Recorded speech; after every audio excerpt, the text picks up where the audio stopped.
तर good morning मित्रांनो, आज सकाळ सकाळ मस्तपैकी हेल्दी नाश्ता वगैरे करून आता इलेक्शन वगैरे उरकले, त्यामुळं कामाला लागलं पाहिजे म्हणून सकाळ सकाळ बँकेमध्ये गेलो. कारण आता लोकांचे पगार 2-4 दिवस करावं लागणार होते. बँकेची कामं उरकून घरी गेलो. टपूशेट निवांत पडले होते आणि गोदूशेट मॅगी खात होते. गोदू माझ्या मागं लागला होता 2 दिवसापासून. पलीकडच्या चरवलीची यात्रा आहे, मला यात्रेला गाडी पाहायला घेऊन चल. शेवट त्याचा हट्ट पूर्ण करावाच लागला. त्याला घेऊन गेलो गाड्याला. मस्तपैकी 7-8 गाडे पाहिले. उन्हातानाची एवढी लोक कशी काय बसतात काय माहिती, पण शेवट ज्याची त्याची आवड. गाड्यासाठी असलेली बक्षिसं पाहिली. तिथून पुढे गेल्यानंतर खरं समजलं की गुदूशेटला यात्रेला काय यायचं होतं. इथली खेळणी, भोंग बिंग ह्या गोष्टी त्याला घ्यायच्या होत्या. नंतर थोड्या टपीशेटसाठी रेवड्या घेतल्या. त्याला रेवड्या खूप आवडतात.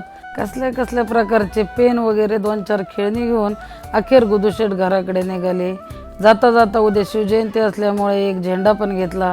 खरं तर ही यात्रा पाहून माझ्याच बालपणीचे मला दिवस आठवले. आम्ही पण असंच फिरायचो.